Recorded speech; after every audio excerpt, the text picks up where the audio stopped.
I want to return, if we can, to Briar Stewart, our colleague joining us from London. Briar, I understand you have some new information.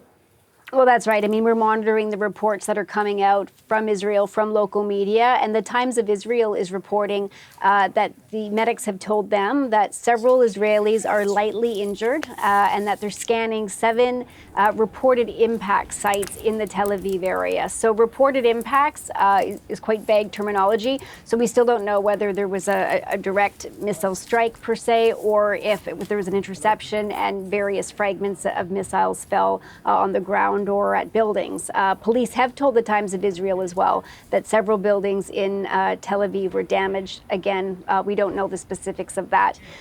Certainly the IDF and Israeli officials will continue to put out more information, but this is something that's still ongoing. There are reports that sirens are sounding again in Tel Aviv because a second barrage of missiles are on their way to the country, and this is something that Israel had expected, and that is why they warned people earlier on in the day to stay close to shelters.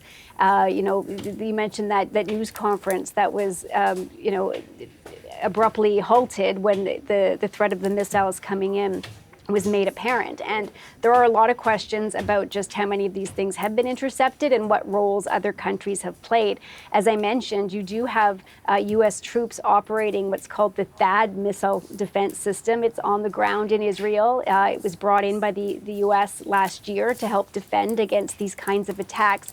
Countries like France has said that it would be involved in defending Israel if it was attacked.